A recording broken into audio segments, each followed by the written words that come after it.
Imagine a house so vast, so sprawling, that you could get lost in its halls for days. Now imagine that house was built not for the living, but to confuse the dead.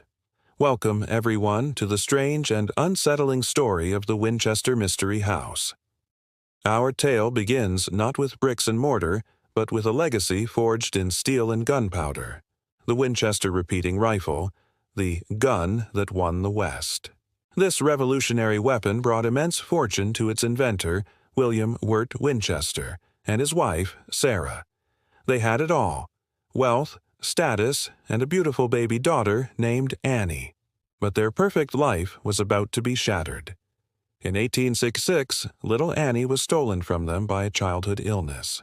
Grief-stricken, William himself followed just 15 years later, leaving Sarah a widow, utterly alone with a fortune of over $20 million, an almost unimaginable sum in the late 19th century.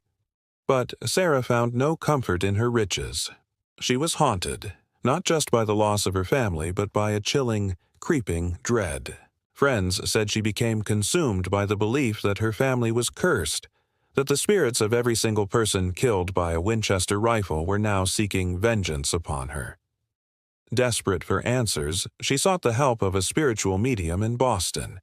The medium's message was terrifying. He confirmed her deepest fears. The spirits were indeed angry. They were the source of her tragedy, and her own life was now in danger. But there was a sliver of hope, a bizarre instruction that would change her life forever. She was to move west, towards the setting sun, and start building a house, and she must never, ever stop building. As long as the hammers were ringing, the medium claimed, her life would be spared. So Sarah Winchester packed her bags and traveled to the Santa Clara Valley in California. In 1886, she purchased a modest, unfinished farmhouse and began the most bizarre and obsessive construction project in American history. This was no ordinary home. It was to be a labyrinth, a spiritual fortress designed to confuse and trap the vengeful ghosts she believed were hunting her. For the next 38 years, until the very day she died, construction never ceased.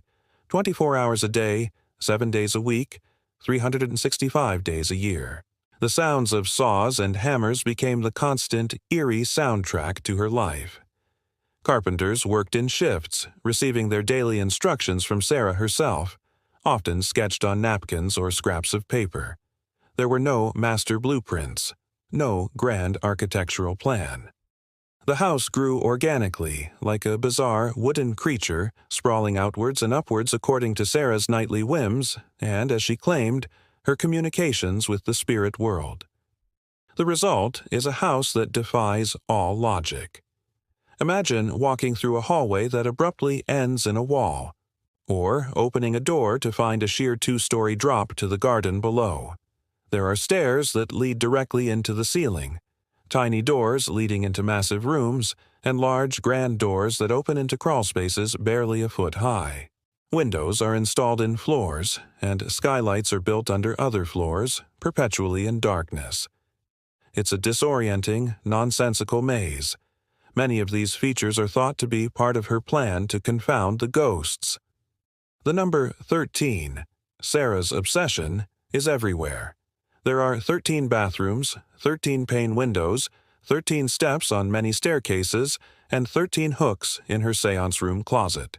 Even her will was divided into 13 parts, which she signed 13 times. This beautiful but strange spiderweb motif, found in some of the stained glass windows, also ties into this obsession, as a spider's web has 13 sections. Was it to confuse spirits, or was it a deeper, more personal superstition? One of the most famous parts of the house is the switchback staircase. With 7 flights and 44 steps, it only rises about 9 feet. Each step is barely 2 inches high. It's said that Sarah, who suffered from severe arthritis in her later years, had this built so she could navigate the house more easily. But was it also designed to slow down any spectral pursuers who might not be used to such a strange and awkward climb? Every night it's said that Sarah would retreat to a special room in the heart of the house, known as the seance room. Here, at the stroke of midnight, a bell would toll, summoning the spirits. Sarah would commune with them, seeking guidance on the night's construction. Were the friendly spirits giving her architectural advice to protect her from the angry ones? Or were the vengeful ghosts themselves dictating the bizarre designs, trapping her in a prison of her own making? After her nightly consultations, she would use one of the many secret passageways to move to a different bedroom to sleep, ensuring the spirits could never find her in the same place twice. The sheer scale of the project is staggering. At its peak, the house was 7 stories high. However, the great 1906 San Francisco earthquake sent the top 3 floors crashing to the ground. Sarah was trapped in one of the rooms for hours, believing the spirits had finally caused the disaster to punish her. After she was rescued, she ordered the front 30 rooms of the house, which were badly damaged, to be boarded up permanently, believing the spirits were most angry in that section. She never set foot in them again. When Sarah Winchester passed away in her sleep in 1922, at the age of 83, the hammers finally fell silent. The house she left behind was a monument to her fear and obsession. It contained 160 rooms, 2,000 doors, 10,000 windows, 47 fireplaces, 52 skylights, and miles of twisting hallways. Movers who came to clear out the house reportedly needed a map just to find their way out. Today, the Winchester Mystery House stands as a popular tourist attraction, a place where curiosity and a sense of the supernatural hang heavy in the air. Visitors report feeling cold spots, hearing footsteps in empty halls, and seeing doors open and close on their own.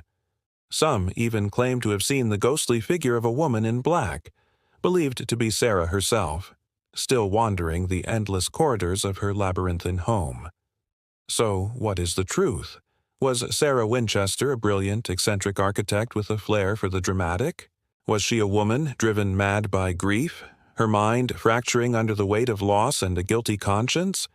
Or was she a pragmatic mystic, genuinely locked in a 38-year battle with the spirit world, building a fortress to protect her very soul? The house offers no easy answers. It remains a beautiful, baffling, and deeply sad monument to a woman haunted by the legacy of the gun that won the West. It is a house built from fear, financed by death, and designed for ghosts. What do you think is the real story behind this incredible house? Let me know your theories down in the comments. Thanks so much for joining me on this journey into the mysterious. If you enjoyed this, please hit that like button, subscribe for more strange tales, and ring that notification bell so you don't miss our next adventure. Until next time, stay curious. Imagine moving into your dream home, a spacious house with plenty of room for your family, only to discover it holds a dark, bone-chilling secret. This isn't just a ghost story. It's the terrifying reality the Snedeker family faced in 1986. This is the story of the Snedeker house, a place that would become known as the funeral home of nightmares. In the mid-'80s, Carmen and Al Snedeker were desperate. Their eldest son, Philip, was battling Hodgkin's lymphoma, and the long, exhausting trips to the hospital in Connecticut for his cancer treatments were taking a toll on the entire family.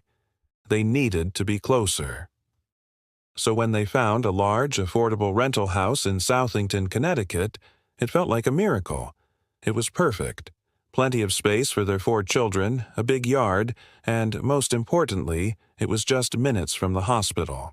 As they moved in, Carmen discovered some strange items in the basement: tools, hoists, and a metal gurney. The landlord casually mentioned that the house had once been a funeral parlor. The Snedekers, though a little unsettled, were too preoccupied with Philip's health to give it much thought. They had no idea that the tools they found weren't for woodworking. They were for embalming, and the basement they were standing in was once the mortuary's preparation room. The strange occurrences began almost immediately, subtly at first. Carmen would mop the basement floor, only to find the water inexplicably turning red, swirling with what looked like blood, and carrying a sickeningly sweet, chemical odor. Dishes would be put away neatly, and moments later they'd be found stacked precariously on the edge of the counter. Lights flickered, objects moved on their own, and strange noises echoed through the halls at night. The family tried to rationalize it, blaming old wiring or the house settling. But then the activity focused on Philip. His personality began to change drastically. The once kind and gentle young man became angry, withdrawn, and prone to violent outbursts. He started writing dark poetry and creating disturbing drawings of figures with empty eyes and contorted limbs. He told his parents he was seeing things, shadowy figures lurking in the corners of his room, their faces twisted in silent screams. One of them, he said, was a tall, thin man with high cheekbones and long dark hair. Another was a young boy with glasses. They would whisper to him in the dead of night, their voices like rustling leaves. The family was terrified. Was this a side effect of his intense cobalt treatments, or was something more sinister at play? The activity escalated. Carmen felt an unseen force grope her in the shower. Her young niece, visiting the home, was suddenly pinned to the floor by an invisible weight, a terrifying pressure holding her down until the family managed to pull her free. Crucifixes they hung on the walls would be found flipped upside down. The house felt like it was actively trying to push them out, suffused with a malevolent energy that was growing stronger by the day. Desperate for answers, Carmen started digging into the history of the house. What she uncovered was far more horrifying than she could have ever imagined. The house had indeed been the Hallahan funeral home for decades. The morticians who had worked there were accused of engaging in necrophilia with the deceased. The spirits Philip was seeing weren't just random ghosts. They were the tormented souls of those whose final rest had been desecrated in the most horrific way, and perhaps the malevolent spirits of the morticians themselves still lingering in the place where they committed their unspeakable acts. The family's breaking point came when Philip was attacked. He claimed one of the entities, the tall, thin man, had physically assaulted him, leaving him terrified and shaken. The Snedekers knew they couldn't fight this alone. They reached out for help, which led them to the famous paranormal investigators, Ed and Lorraine Warren. When the Warrens arrived, Lorraine, a gifted clairvoyant, immediately felt the oppressive evil that had taken root in the home. She described the presence as a multifaceted entity, a powerful and intelligent force of pure negativity. The Warrens confirmed the family's worst fears. The house was infested. It wasn't just haunted. It was a gateway for demonic forces, drawn in by the dark rituals that had taken place in the mortuary. The investigation was intense. Ed and Lorraine, along with their team, including their nephew John Zaffis, spent weeks at the house documenting evidence. They recorded disembodied voices, captured photographic anomalies, and witnessed objects flying across rooms. Lorraine conducted seances, attempting to communicate with the spirits. During one session, she described seeing the spirits of the dead, trapped and unable to move on, their suffering feeding the demonic presence. The investigators concluded that the evil in the house was preying on Philip's vulnerability. His illness, the intense medical treatments, and his emotional distress made him an open conduit for the entities to manifest and gain strength. The demonic force was attempting to possess him. The Warrens believed the only way to cleanse the house and save the family was through a formal rite of exorcism. The exorcism was a harrowing, hours-long battle. A Catholic priest was brought in to perform the rite. According to the Warrens and the Snedekers, the house fought back with a terrifying fury. The air grew cold, guttural growls echoed from the walls, and the entire structure seemed to shake. The priest chanted prayers commanding the evil to leave, while the entities lashed out, their malevolent energy palpable. It was a spiritual war waged within the walls of the unassuming Connecticut home. Finally, after a prolonged and exhausting struggle, a sense of peace settled over the house. The oppressive atmosphere lifted. The Warrens declared the exorcism a success, stating that the demonic presence had been cast out. Exhausted but relieved, the Snedeker family eventually moved out, leaving the dark history of the funeral home behind them. The Snedeker case, later popularized by the book In a Dark Place and the movie The Haunting in Connecticut, remains one of the most controversial and terrifying cases in the Warrens' files. Skeptics have questioned the family's story, suggesting it was a hoax or a shared delusion brought on by extreme stress. Some have pointed to inconsistencies in the accounts given by different family members over the years. John Zaffis, the Warrens' nephew who was present, has maintained the haunting was absolutely real, calling it one of the most intense investigations he ever worked on. But for the Snedeker family, the experience was all too real. It was a nightmare they lived through day after day, a brush with an evil that nearly tore them apart.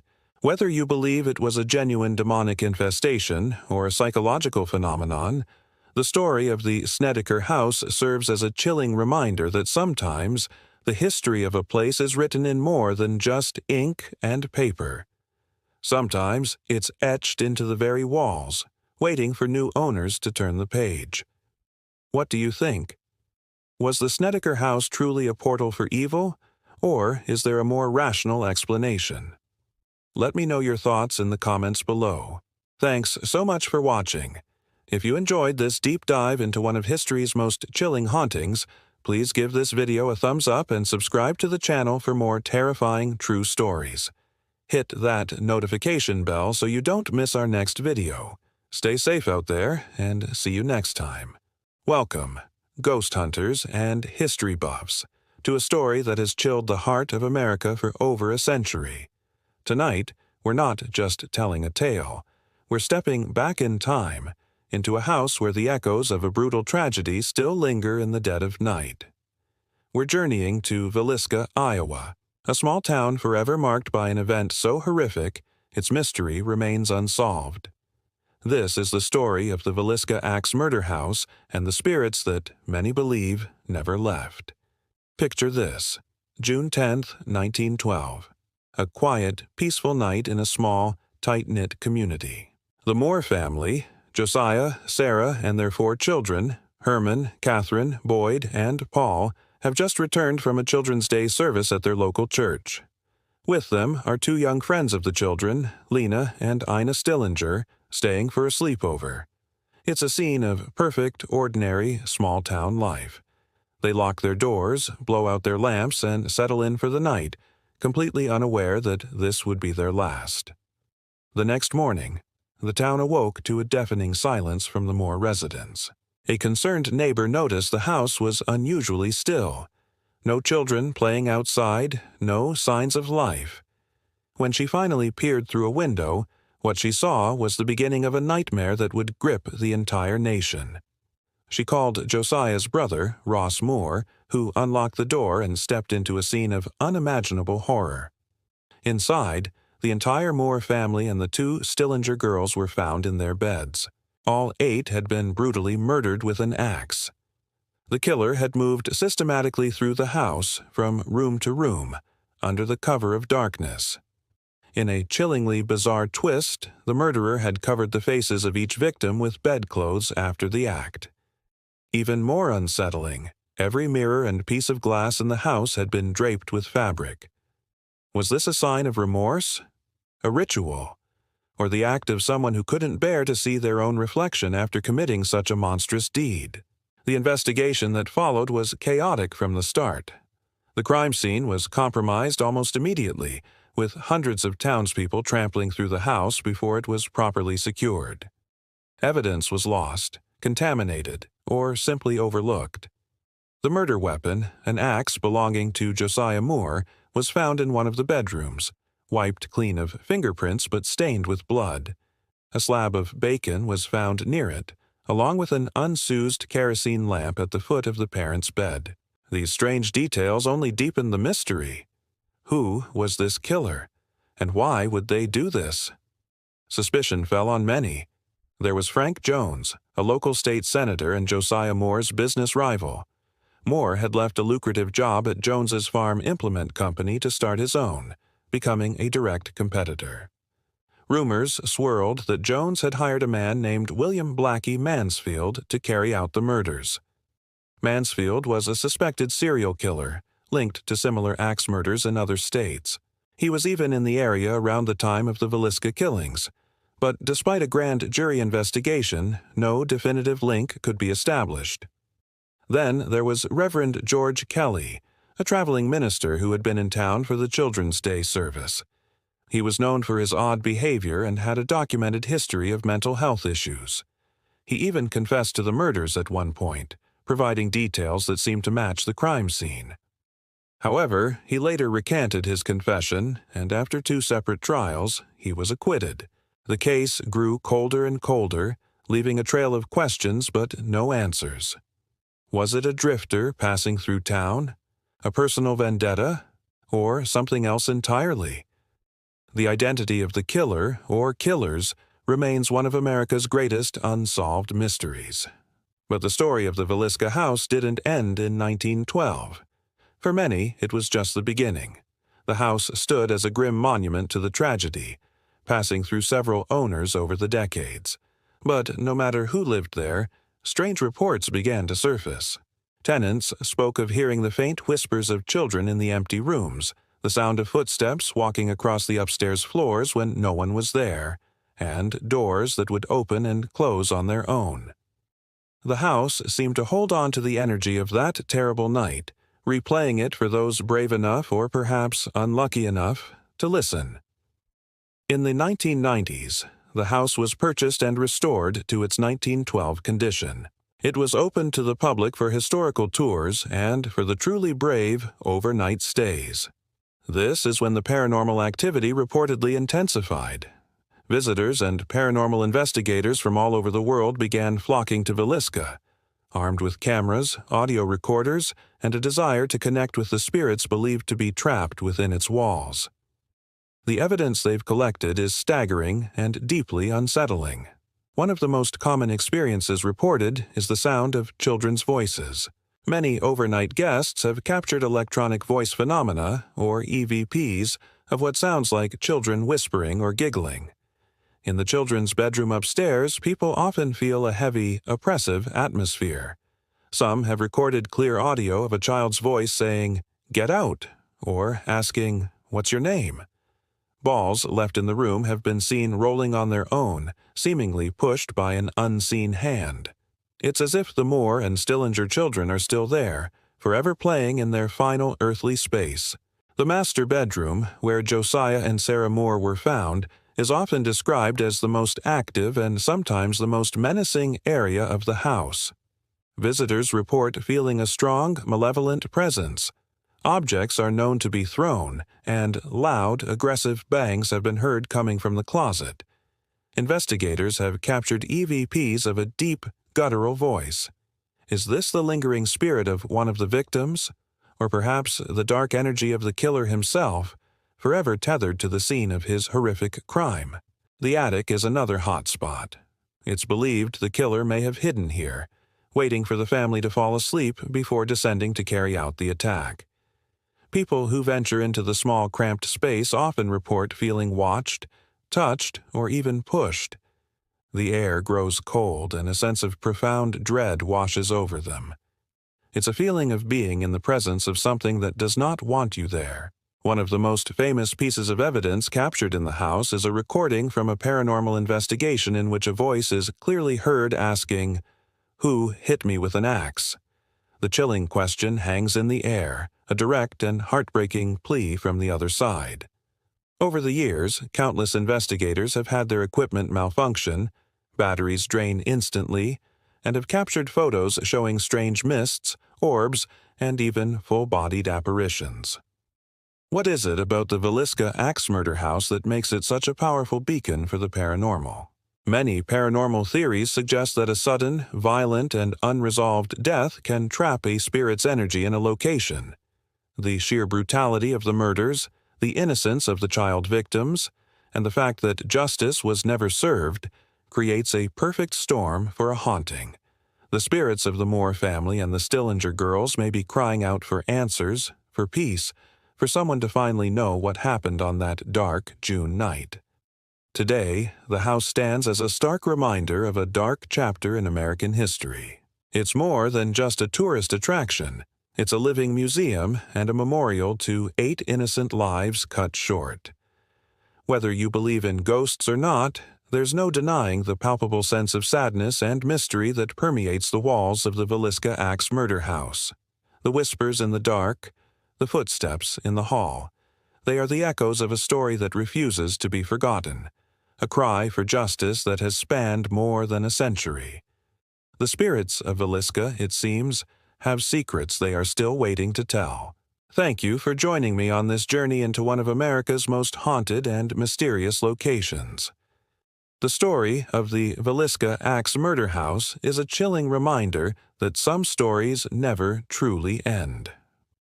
What do you think happened that night? Let me know your theories in the comments below. And if you enjoyed this deep dive into the unexplained, don't forget to like this video, subscribe to the channel, and hit that notification bell so you won't miss our next adventure into the unknown. Until next time, stay curious. Have you ever heard of a ghost so terrifying it led to a man being murdered? And what if I told you that even after the killer was hanged for his crime, the ghost kept appearing? Welcome to one of London's most bizarre and chilling true stories. The Haunting of Hammersmith. The year is 1803. The quiet, lamplit streets of Hammersmith, a suburb of London, are gripped by fear. Night after night, residents whisper tales of a terrifying apparition. Some say it's a tall figure draped in a white sheet. Others claim it wears calfskin or has glowing horns and glass-like eyes. Whatever its form, its goal seems to be to terrorize anyone who dares to walk the streets after dark. The ghost is said to ambush people, moaning and groaning, before vanishing into the night. It's even blamed for the death of a pregnant woman who, after seeing the specter, reportedly died of fright 2 days later. The entire community is on edge. People start carrying weapons for protection, and local men form vigilante patrols, determined to catch this phantom. Among these men is a 29-year-old excise officer named Francis Smith. On the evening of January 3, 1804, Smith is armed with a shotgun patrolling near Black Lion Lane. He's had a few drinks to steady his nerves, and his mind is set on one thing: confronting the ghost. The night is dark and moonless. Smith hears a voice call out, "Who goes there?" He challenges the figure, demanding to know who it is. When he receives no answer, he raises his gun. Suddenly, a figure in white comes rushing towards him. Believing it's the ghost, Smith shouts a final warning. The figure keeps coming. He pulls the trigger. The figure drops to the ground. But as Francis Smith approaches, a horrifying realization dawns on him. This is no ghost. It's a man. The victim is Thomas Millwood, a 32-year-old bricklayer. And the white he was wearing? It was simply his work uniform: white canvas trousers, a white waistcoat, and a white apron. He was on his way home from visiting his parents. Millwood's sister had even warned him to cover his white clothes, fearing he'd be mistaken for the ghost. Tragically, her fears came true. Smith is immediately arrested and charged with murder. The case goes to trial at the Old Bailey, and it becomes a media sensation. It raises a fascinating legal and philosophical question. Can you be found guilty of murder for killing someone you genuinely believed was a ghost? The public is divided. Many sympathize with Smith, arguing he was a victim of the widespread panic. He was just trying to protect his community from what everyone believed was a real and dangerous threat. His defense argues that he had no intention of killing a human being. His only intent was to stop a ghost. The Lord Chief Baron, who presides over the trial, isn't convinced. He instructs the jury that fear is no excuse for murder. He states that even if Smith did believe it was a ghost, he had no right to shoot it. The jury initially returns a verdict of manslaughter, but the judge rejects it, insisting they must choose between murder and a full acquittal. Under pressure, they reluctantly declare Francis Smith guilty of murder. The sentence is death by hanging. However, the case is so unusual that public opinion sways heavily in Smith's favor. A petition is sent to the king, pleading for mercy. The Crown agrees, and Smith's sentence is commuted from death to 1 year of hard labor. He serves his time and is released. But the story doesn't end there. Here's where it gets even stranger. Shortly after Francis Smith's conviction, the real ghost is caught. It turns out to be a local shoemaker named John Graham. He had been using a white sheet to frighten his apprentice, who had been telling scary stories to Graham's children. It was a prank that spiraled horribly out of control, creating mass hysteria and leading to an innocent man's death. Graham was never charged for his role in the tragedy. Justice, it seems, was a complicated matter in 1804. But what about the ghost itself? Here's the final, chilling twist. Even after the fake ghost was exposed and Francis Smith was hanged and then pardoned, people in Hammersmith continued to report seeing a tall, silent figure in white stalking the churchyard. The sightings went on for years. Some said it was the tormented spirit of Thomas Millwood, the innocent bricklayer, forever bound to the place where his life was so senselessly taken. Others believed it was the ghost of Francis Smith, filled with guilt. Or perhaps, just perhaps, the prankster John Graham wasn't the only phantom haunting those lanes. Maybe there was another, more genuine entity all along. The Hammersmith ghost case remains one of the only instances in British legal history where a belief in the supernatural was a central part of a murder trial. It's a tragic tale of fear, mistaken identity, and a community pushed to the brink. It makes you wonder what you would have done on that dark London night. The story serves as a haunting reminder that sometimes the most dangerous monsters are not the ones we imagine in the dark, but the fear that lives within our own hearts. What do you think? Was justice served in this case? And do you believe the ghost sightings after the fact were real, or just the lingering echoes of a community's trauma? Let me know your thoughts in the comments below. Thanks so much for watching, and if you enjoy diving into strange and mysterious stories like this one, don't forget to like this video and subscribe for more. See you next time. Have you ever felt a sudden chill in a room? A flicker of movement in the corner of your eye? For most of us, it's just our imagination. But for one family in a small, unassuming house in Pontefract, Yorkshire, it was the beginning of a years-long nightmare, an encounter with what's been called Britain's most violent poltergeist. This is the story of number 30 East Drive and the terrifying entity that came to be known as the Black Monk of Pontefract. Our story begins in August 1966.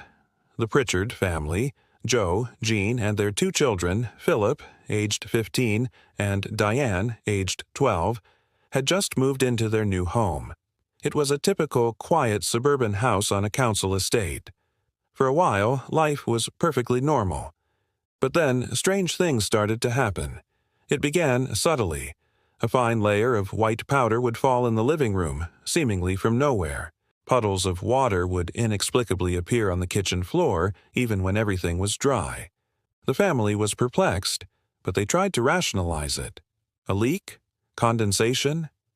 They checked everything, but found no logical explanation. Soon, the activity escalated. The chalky dust continued to fall, but now it was accompanied by a distinct unnerving drop in temperature. The family would feel freezing cold spots drifting through the house. Then came the noises. Loud bangs, crashes, and taps would echo through the walls at all hours of the day and night. Objects started to move on their own. A tea dispenser would activate by itself, spraying tea leaves all over the kitchen.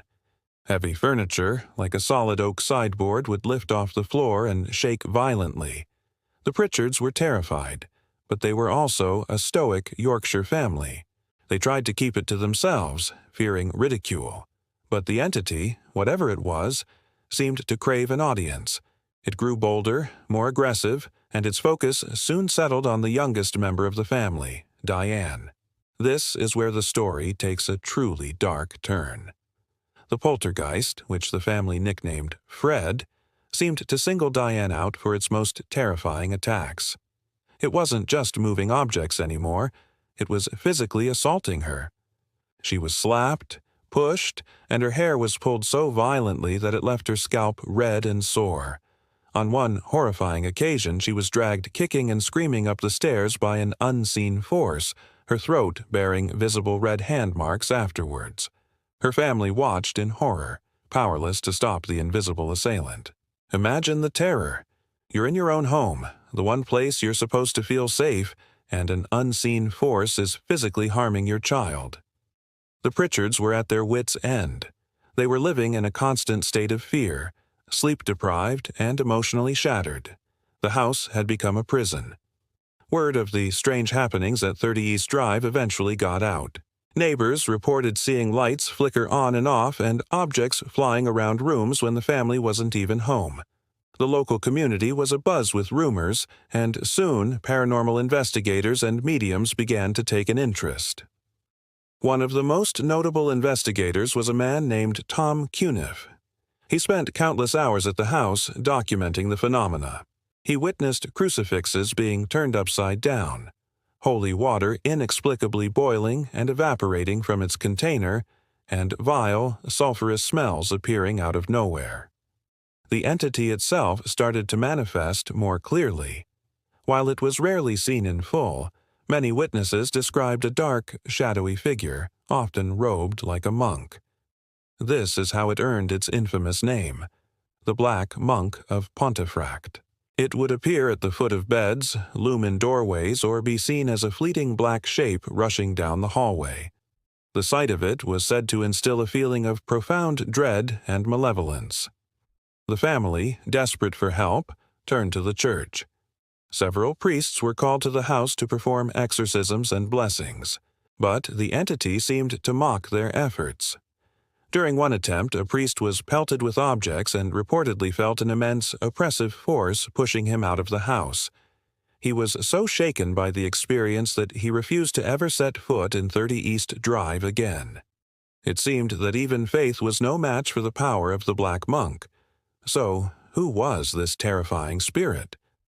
Investigations into the history of the area uncovered a chilling local legend. The land on which the house was built was allegedly near the site of an old Cluniac monastery's gallows. The legend spoke of a 16th-century monk from that monastery who had committed a heinous crime against a young girl and was subsequently hanged for it.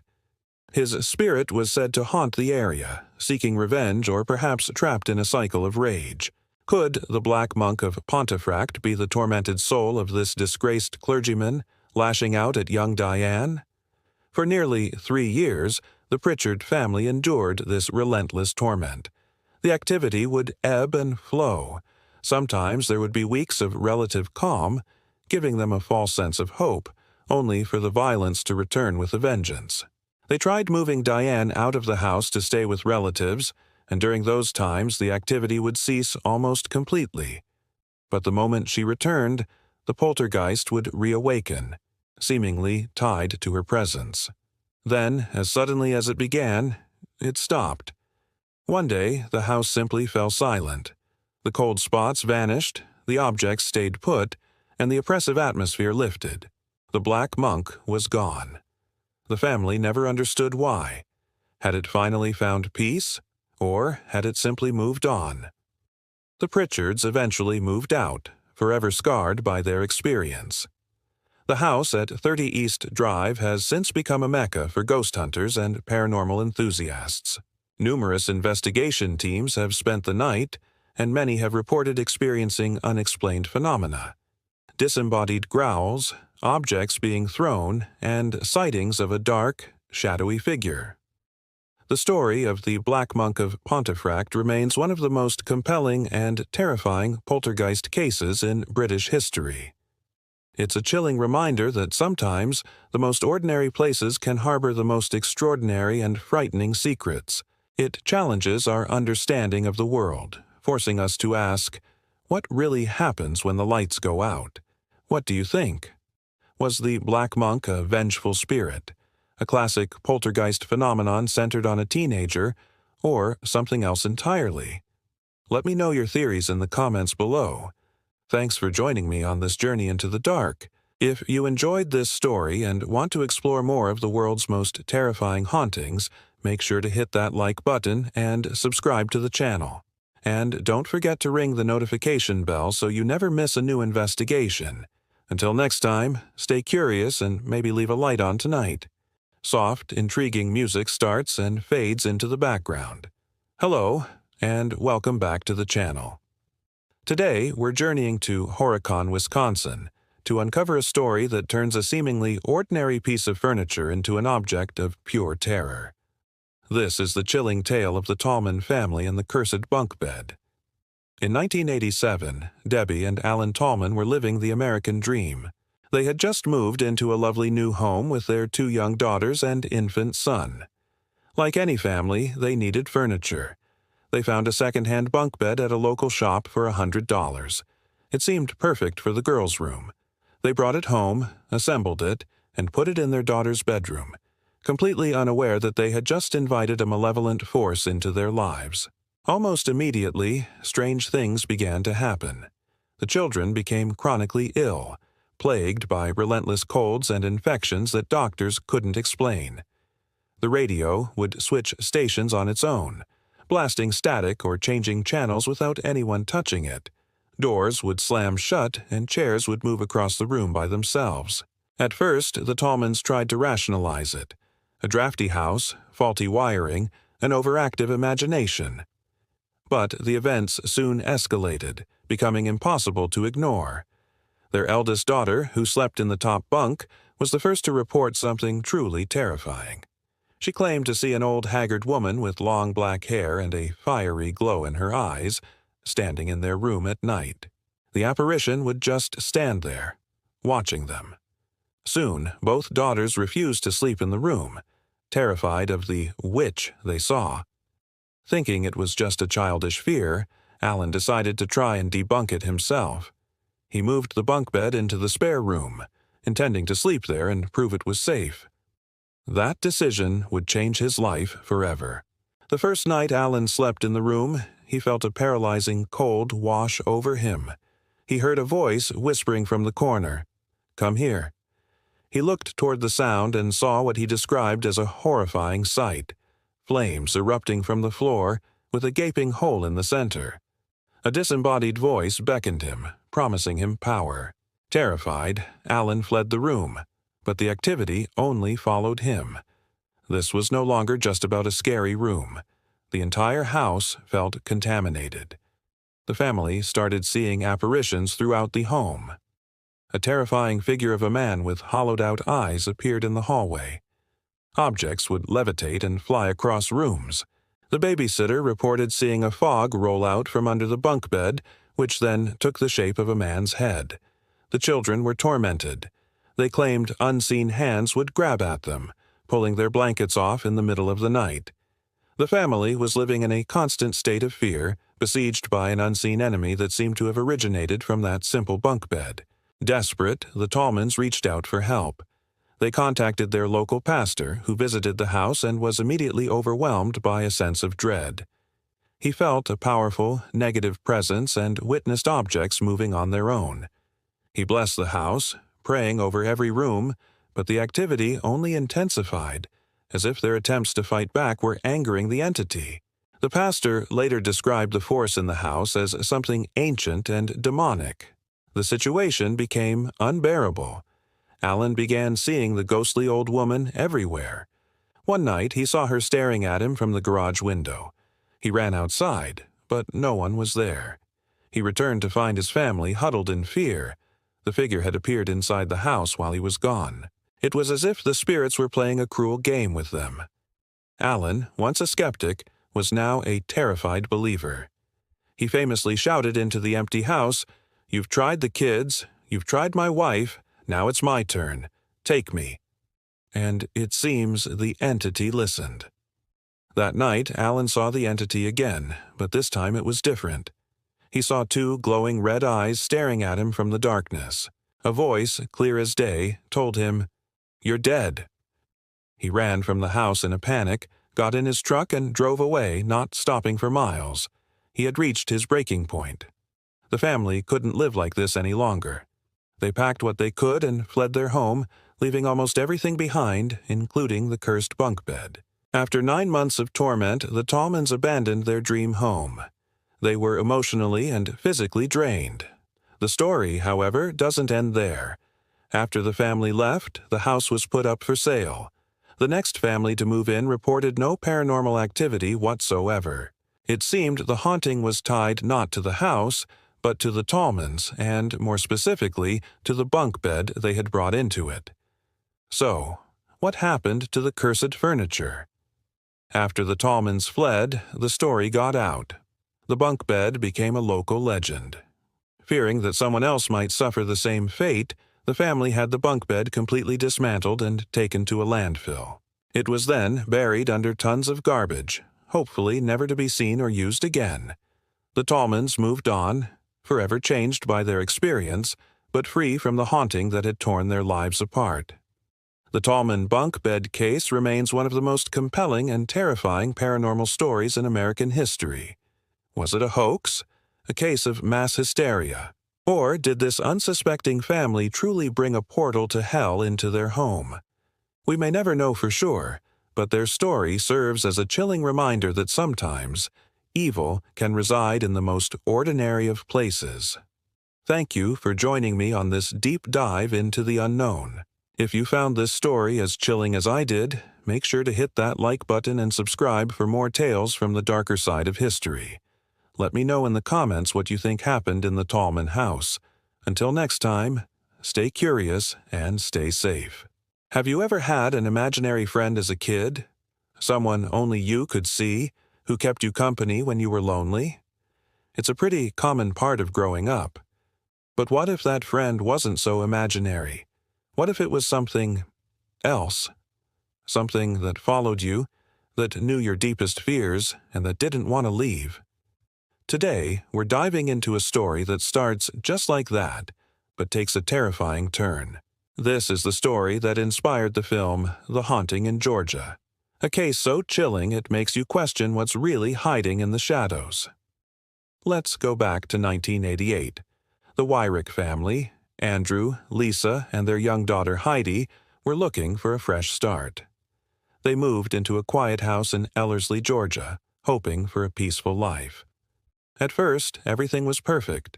But soon, 4-year-old Heidi started talking about a new friend she'd made. His name was Mr. Gordy. Lisa and Andrew thought it was sweet. Heidi would have long conversations with him, set a place for him at the dinner table, and play with him in the yard. Mr. Gordy was an older gentleman, she said, with white hair, a black suit, and a cane. He was kind and gentle. The Wyricks chalked it up to a child's vivid imagination. After all, what was the harm? The harm came when Heidi mentioned another man. This one wasn't a friend. He was just a dark figure, a shadow with glowing eyes whose hand was wrapped in bandages. Heidi called him Con. Unlike Mr. Gordy, who was a comforting presence, this new figure was menacing. He would appear at the door, his presence making Heidi deeply uncomfortable. The Wyricks grew concerned, but they still believed it was all part of their daughter's fantasy world. Maybe she was just creating a bad guy for her stories. They had no idea that this was just the beginning. Then, the activity in the house escalated. It wasn't just Heidi seeing things anymore. The family started hearing disembodied voices, footsteps echoing through empty hallways, and doors would slam shut on their own. Objects would move by themselves, sometimes flying across the room with violent force. One day, Lisa was in the kitchen when a pot lid lifted off a saucepan and hovered in the air before crashing to the floor. The playful imaginary friend story was quickly turning into a real-life nightmare. The family was terrified. Andrew, a practical man, tried to find rational explanations for everything, but he was running out of them. The final straw came when Andrew felt a cold, invisible hand grab him in the middle of the night. That's when he knew they were dealing with something beyond their understanding. This wasn't just a child's imagination. The entire family was experiencing these terrifying events. The presence of Con, the bandaged hand man, grew stronger, and Heidi became more and more frightened. Desperate for help, the Wyricks reached out to a well-known paranormal investigator and parapsychologist, Dr. William Roll. Dr. Roll was famous for his work on poltergeist cases, and he was intrigued by the Wyricks' story. He traveled to their home in Georgia, bringing his team to conduct a thorough investigation. They set up equipment, interviewed the family, and spent nights in the house, hoping to document the activity. During the investigation, Dr. Roll and his team learned something crucial. Through historical research, they discovered that a man named James S. Gordy had once owned the property where the Weirichs' house stood. He had passed away in the 1970s. This matched Heidi's description of her friendly, elderly companion, Mr. Gordy. It seemed her first imaginary friend was a very real spirit, likely a former resident of the land. But what about the dark figure? The man with the bandaged hand? The investigation uncovered another dark piece of the property's history. A man named Lon, whose name sounded a lot like Con when spoken by a small child, had also lived on the land. He was a deeply troubled individual who had been involved in dark, occult practices and had reportedly lost a hand in a farming accident, leading him to wear a bandage. It seemed the Weirichs had stumbled upon a property with a long and troubled past, and its spirits had not moved on. Dr. Roll concluded that Heidi wasn't just seeing things. She was a psychic medium. She had the ability to see and communicate with spirits, which is why she was the first to encounter both Mr. Gordy and the malevolent entity. The other paranormal activity, the poltergeist phenomena, was likely being fueled by the energy of this darker spirit, who seemed to be targeting the family. Armed with this new understanding, the Weirichs tried to fight back. They sought help from the church and had the house blessed, hoping to cleanse it of the negative energy. For a while, things seemed to quiet down. The terrifying events lessened, and a sense of peace returned to the home. The family thought they had finally won their battle. Believing the ordeal was over, they decided to stay in the house. But the peace didn't last. In 1993, the Weirichs made a difficult decision. They moved. They hoped that leaving the house would mean leaving the haunting behind for good. They relocated to a new home, miles away, desperate to put the terrifying memories of Ellerslie behind them. But the entity wasn't tied to the house. It was tied to them. Soon after they settled into their new home, strange things started happening again. The shadow figure returned. This time, it wasn't just Heidi who saw him. Lisa's sister, who was staying with them, also began experiencing terrifying encounters with a dark, man-shaped shadow that would appear in her room at night. It became clear that this entity had followed them. It wasn't the house that was haunted, it was the family. The entity seemed to focus its attention on the women in the family. It tormented Heidi, her mother Lisa, and her aunt. They would see the shadow man lurking in corners, feel his cold presence, and experience a constant sense of being watched. It was a psychological war, and the entity seemed to feed on their fear. It knew what scared them and used it against them. This phenomenon, where a haunting follows a person rather than staying in one location, is known as a human agent case. Dr. Roll believed that the entity had latched onto Heidi's psychic energy when she was a child and had never let go. It was a parasitic relationship, with the spirit drawing strength from her and her family's fear. Years went by, and the family learned to live with this terrifying shadow. They fortified their faith and tried to create a home environment so filled with positivity and light that the darkness couldn't thrive. While the activity never completely stopped, it became less frequent and less violent. They refused to let fear rule their lives. Heidi grew up, got married, and had children of her own, all while carrying the heavy burden of being followed by a spirit from her childhood. The Weirich family. The story is a chilling reminder that some things can't be explained by science or logic. It challenges our understanding of the world and the veil between the living and the dead. Was it a combination of a child's psychic ability and a land's dark history? Or was it something else entirely? The story of The Haunting in Georgia isn't just a ghost story. It's a story of a family's resilience in the face of unimaginable terror. It shows us that sometimes the most frightening monsters aren't the ones in movies, but the ones that follow us home. What do you think? Do you believe a spirit can attach itself to a person? Let me know your thoughts in the comments below. And if you found this story as fascinating as I did, don't forget to like this video and subscribe for more deep dives into the world's most mysterious and chilling cases. Thanks for watching, and stay safe. Have you ever heard of a haunting that starts sweet and innocent, only to curdle into something truly terrifying? Today, we're journeying to Atchison, Kansas, to a small, unassuming house on North 2nd Street. This is the Sally House, a place with a reputation so dark that even seasoned paranormal investigators tread carefully. The story begins with a little girl named Sally, but it ends with deep scratches, mysterious fires, and a presence that seems to want more than just your attention. It wants you to stay and play, forever. The most common legend of the Sally House centers around a young girl who lived there around the turn of the 20th century. Her name was Sally. The story goes that she fell suddenly ill with severe abdominal pain. Her frantic mother rushed her to the local doctor, a man named Charles Finney, who just happened to live in this very house. Dr. Finney suspected appendicitis, a life-threatening condition back then. He knew he had to act fast and decided to perform emergency surgery right there in the home. But here's where the tragedy unfolds. The anesthetic hadn't fully taken effect when Dr. Finney made the first incision. Sally, still conscious, screamed in agony, believing she was being tortured. Her small body went into shock on the operating table and she died right there. Her last memory was one of excruciating pain and betrayal at the hands of the man trying to save her. It's this traumatic event, this final moment of terror that is believed to have anchored Sally's spirit to the house, forever linking her to the location of her death. For decades, the house stood quietly. Stories were whispered, but nothing substantial was reported until the 1990s when a young couple, Tony and Deborah Pickman, moved in. They were excited to start their new life, completely unaware of the house's history. At first, the paranormal activity was subtle, almost playful. Toys would move on their own, and they'd hear the faint laughter of a child echoing through the halls. They came to believe they were sharing their home with the friendly spirit of a little girl, whom they affectionately named Sally.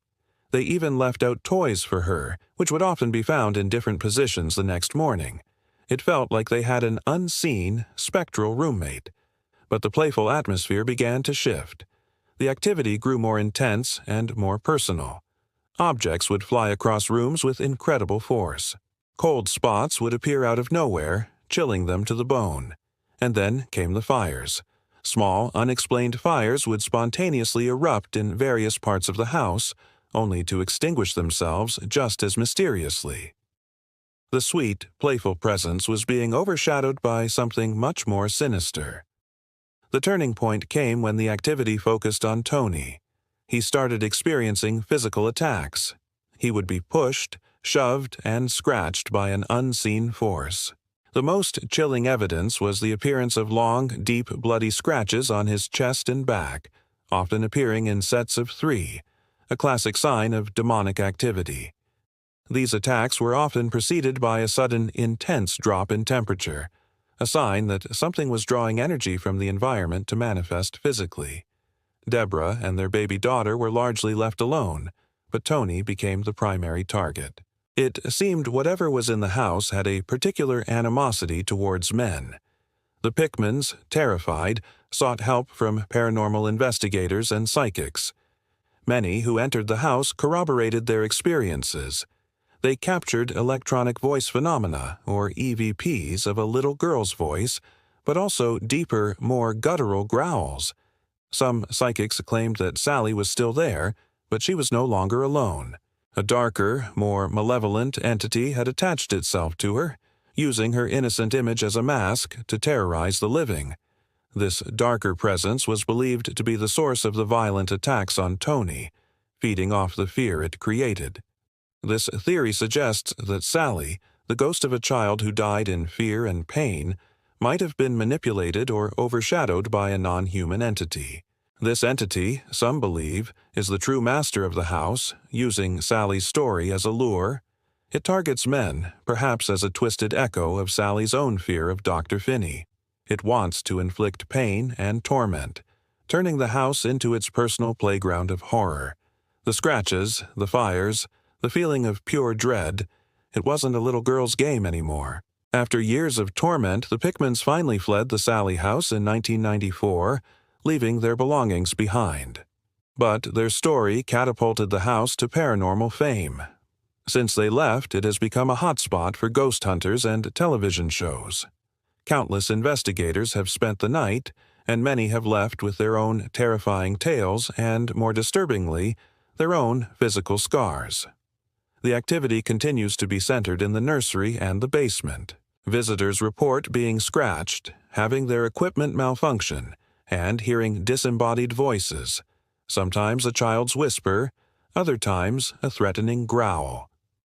One of the most disturbing aspects is the "play with me" phenomenon. People often report feeling a small hand grab theirs or a tug on their clothes, accompanied by a telepathic or whispered plea to play. While it sounds innocent, it carries a deeply unsettling undertone. Is it really Sally, lonely and looking for a friend? Or is it the darker entity, luring people into a false sense of security before it strikes? The scratches that often follow suggest the latter. Today, the Sally House is available for overnight investigations. People willingly pay to spend a night within its haunted walls, hoping to communicate with Sally or experience the terror for themselves. But the question remains, what exactly are they inviting into their lives? Is it the sad spirit of a little girl who died tragically, or a demonic force hiding behind her memory? The house seems to hold its secrets tight, offering just enough evidence to fuel the legend and draw in new victims, or, as Sally might call them, new playmates.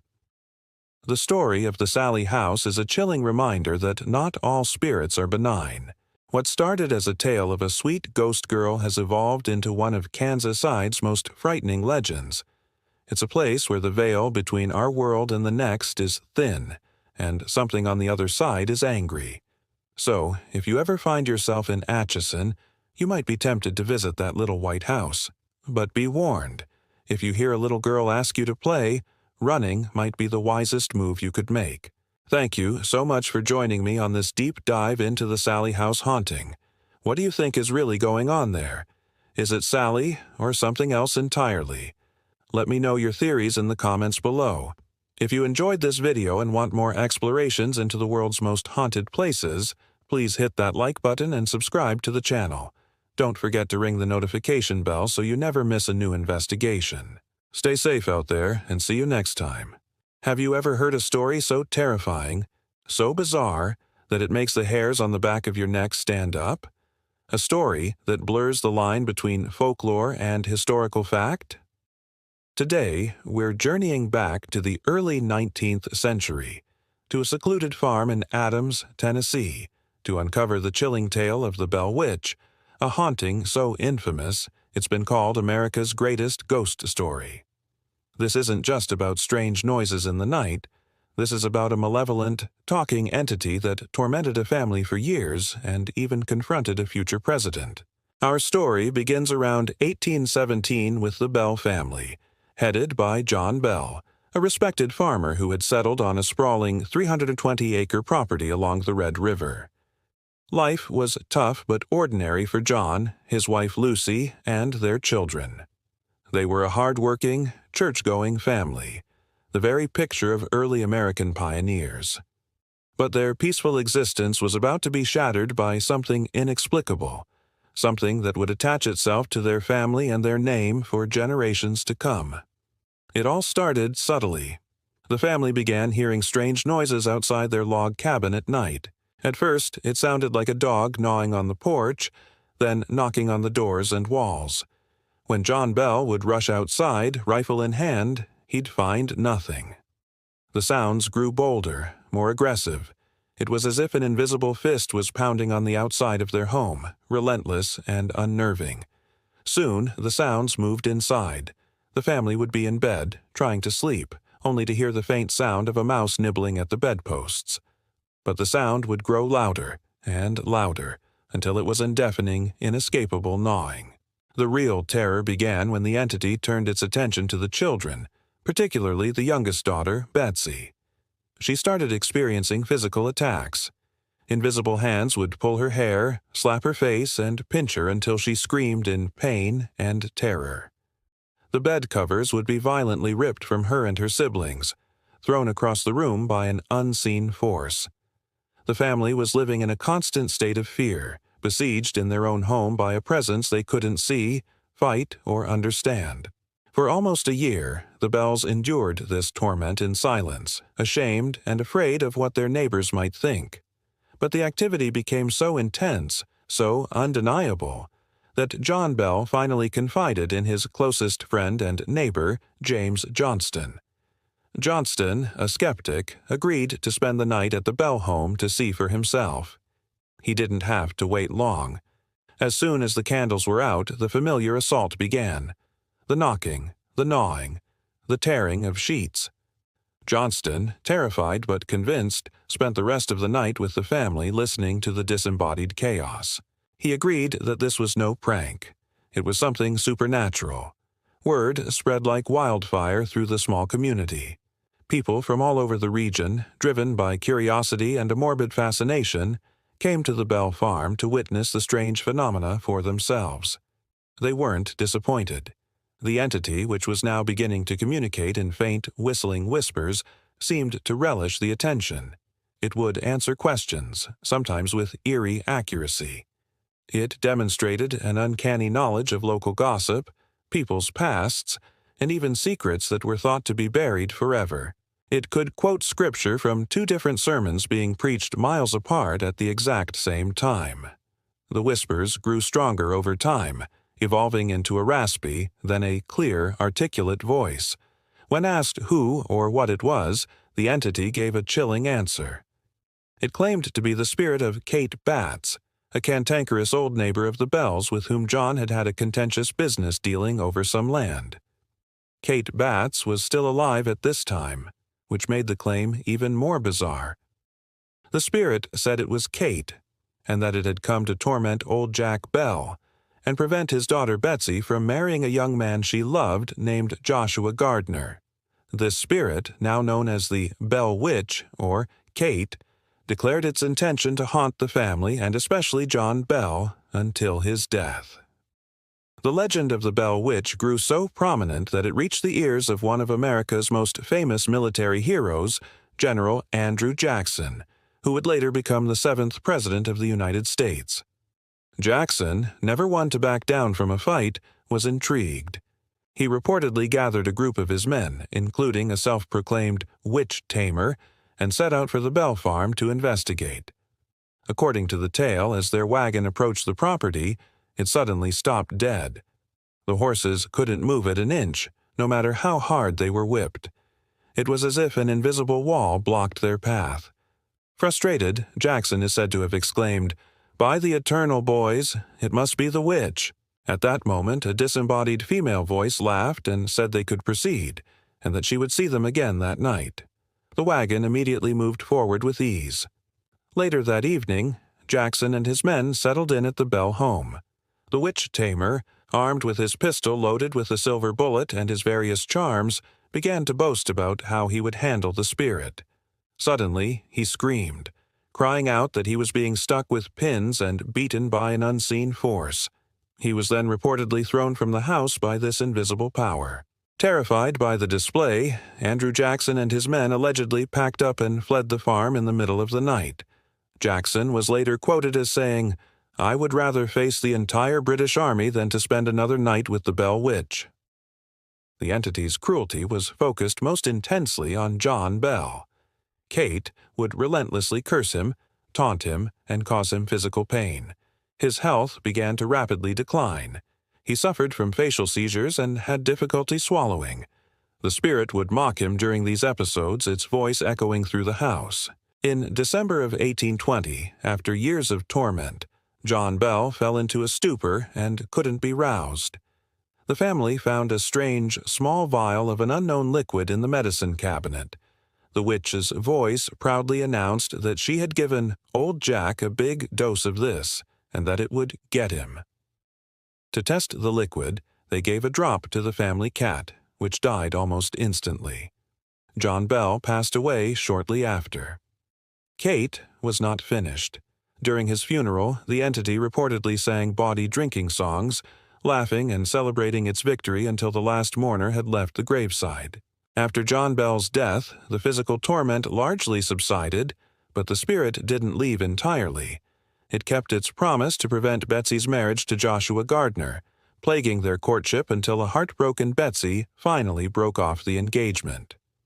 With its two main goals accomplished, the death of John Bell and the end of Betsy's engagement, the spirit announced it would be leaving, but that it would return in 7 years.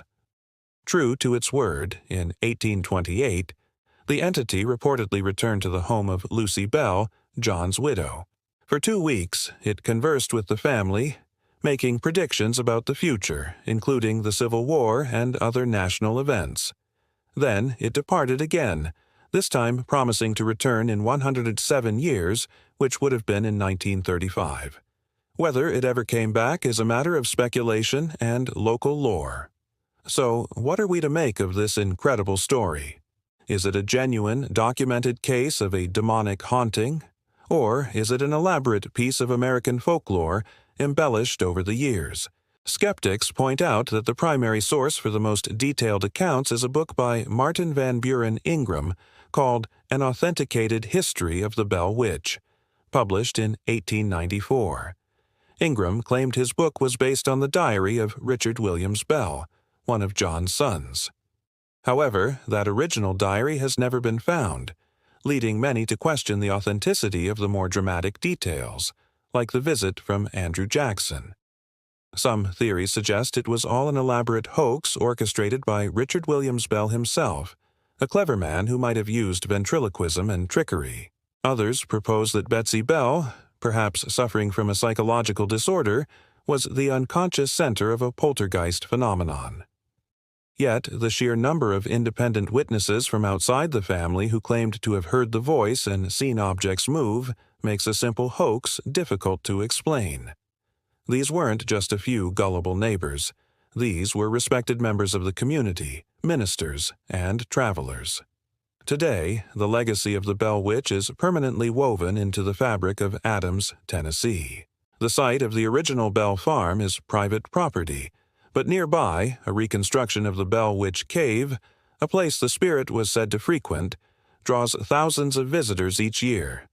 People still report strange occurrences there: orbs in photographs, disembodied whispers, and an unsettling feeling of being watched. The story has inspired countless books, documentaries, and even the famous horror film, The Blair Witch Project. Whether you believe it was a demon, a poltergeist, a family hoax, or simply a tall tale that got out of hand, the story of the Bell Witch remains one of the most compelling and terrifying paranormal cases in American history. It's a stark reminder that sometimes the most frightening stories are the ones that claim to be true. What do you think happened on that lonely farm in Tennessee 2 centuries ago? Let me know your theories in the comments below. Thanks for joining me on this deep dive into the darkness. If you enjoyed this journey into the unexplained, don't forget to hit that like button and subscribe for more strange and mysterious stories. Until next time, stay curious. Hello, and welcome back to the channel. Today, we're journeying to a quiet suburban street in Long Island, New York, to a house that has become a cornerstone of American folklore. And this is the story of 112 Ocean Avenue, better known as the Amityville Horror House. Our story begins not with a haunting, but with a tragedy. In the early morning hours of November 13, 1974, 23-year-old Ronald DeFeo Jr. committed a horrific act within these walls, ending the lives of his parents and 4 younger siblings. The motive remains debated to this day, but the event left a dark stain on the house, setting the stage for what was to come. Just over a year later, in December 1975, the Lutz family, George, Kathy, and their 3 children, moved in, hoping for a fresh start in their dream home. They bought the house for a bargain price, fully aware of its grim history, but believing they could build a happy life there. Their dream, however, would quickly descend into a nightmare. They would flee the house just 28 days later, leaving all their possessions behind, claiming they were terrorized by paranormal forces. So, what exactly happened during those 28 days? The stories the Lutzes told are the stuff of nightmares. George Lutz began waking up at 3:15 a.m. every morning. the same time the DeFeo murders were believed to have occurred. He felt a constant, bone-chilling cold that no fire could warm. The family reported strange, unsettling odors that would appear and disappear without explanation. Swarms of flies would gather in the house, even in the dead of winter. Kathy Lutz's experiences were just as terrifying. She claimed to have levitated in her sleep and later discovered red welts on her chest. She saw glowing red eyes outside the window, staring in at her. Their youngest daughter, Missy, developed an imaginary friend named Jody, a pig-like creature who would leave giant hoof prints in the snow outside. The paranormal activity seemed to escalate with each passing day. The walls of the house allegedly oozed a strange green slime. Unexplained noises, like doors slamming and footsteps, echoed through the halls. A crucifix on the wall reportedly spun upside down. The family heard disembodied voices, most famously a booming command to "get out." The family's personalities began to change. George became withdrawn and angry, his health declining rapidly. The children were constantly fighting. The very atmosphere of the house felt oppressive and malevolent, as if the structure itself was a living entity, feeding on their fear and driving them out. Desperate, the Lutzes called in a priest, Father Ralph Pecoraro, to bless the home. According to their account, as the priest began to sprinkle holy water, a deep masculine voice boomed through the room, telling him to "get out." The priest later reported feeling an invisible hand slap him, and subsequently developed blisters on his hands. He urged the family to stay out of a specific room, the former bedroom of 2 of the DeFeo children, but the line went dead whenever he tried to warn them further over the phone. The final night was the climax. The family described a terrifying ordeal where the furniture moved on its own, and the very walls of the house seemed to shift and groan around them. They couldn't take any more. They grabbed only what they could carry and fled into the night, never to return. Their 28-day stay at 112 Ocean Avenue was over.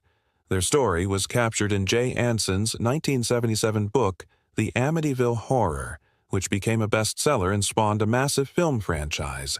The tale of the haunted house on Long Island captivated the public imagination. But was it real? Almost immediately, skeptics began to pick the story apart. Investigators found little to no physical evidence to support the Lutz's claims. The green slime was never found. The police department had no record of the strange phenomena they reported. Even the priest, Father Pecoraro, gave conflicting accounts over the years. Ronald DeFeo Jr., his lawyer, William Weber, later came forward with a stunning claim. He alleged that he, along with the Lutzes, created this horror story over many bottles of wine. He claimed the entire haunting was a hoax, concocted to make money. The Lutzes, however, always maintained their story was true, even taking and passing a lie detector test. They argued that the trauma was real and that they were victims, not perpetrators of a fraud. So, what are we left with? On one hand, we have a family who, by all appearances, was so terrified that they abandoned their home and all their belongings after just 4 weeks. Their accounts are detailed, consistent, and undeniably frightening. On the other hand, we have a lack of concrete evidence and a key figure claiming it was all a fabrication for financial gain. Could the house have residual energy from the horrific events that took place there? Or was it a case of mass hysteria, where a family, already on edge from the house's history, allowed their imaginations to run wild? Perhaps the truth lies somewhere in between. Maybe some strange things did happen, which were then exaggerated for the book and subsequent media frenzy. The debate continues to this day. Believers point to the family's terror as proof, while skeptics point to the inconsistencies and the potential for a lucrative hoax. The Amityville Horror has become a modern-day legend, a campfire story told on a national scale. It forces us to question the boundary between reality and the supernatural, between fact and fiction. The house at 112 Ocean Avenue still stands.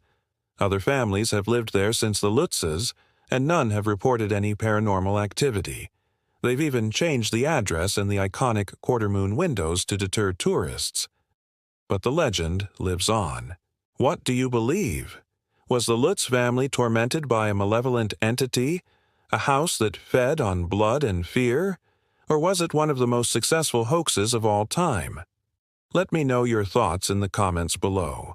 Thank you for joining me on this deep dive into one of history's most famous hauntings.